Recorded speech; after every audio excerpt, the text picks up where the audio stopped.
children, today we are going to learn about 10 more, 100 more, 1000 more for the particular given number. Why we are learning this? This will be helpful for us to know the sum of the particular number, a kind of skip, using the kind of skip counting.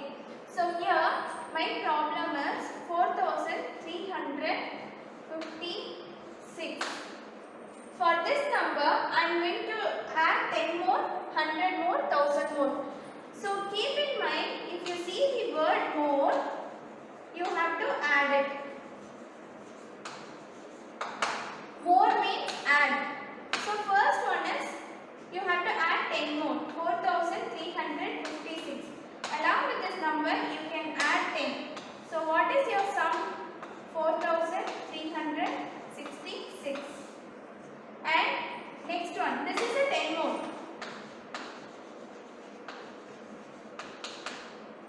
And the next one is 100 more. 4356. You have to add 100 along with the number 6, 5, 4, 4.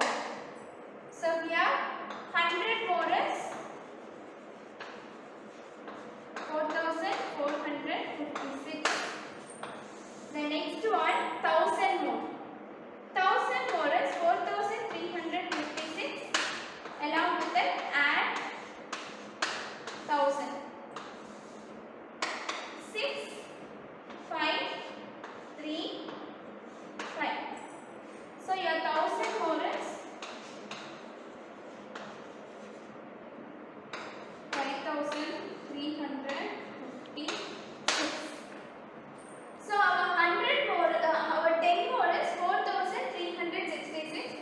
Our 100 more is 4456, and our 1000 more is 5336.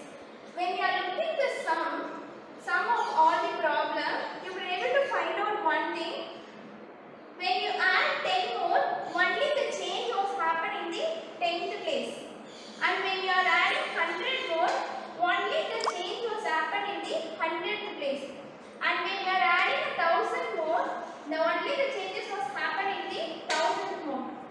So 1000 place. So when you add with the 0, the sum will not change. Keeping that in mind, it will be easy for you to understand.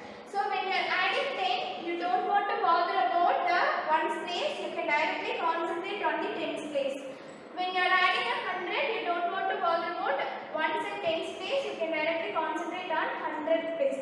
In the same way, when you are adding 1000, you don't want to bother about these three places, that is 1's, 10's and 100. You can directly look into a 1000th place. So this is a way to go: 10 more, 100 more, 1000 more. More means you have to add with the given problem. That may be a 10, 100, 1000.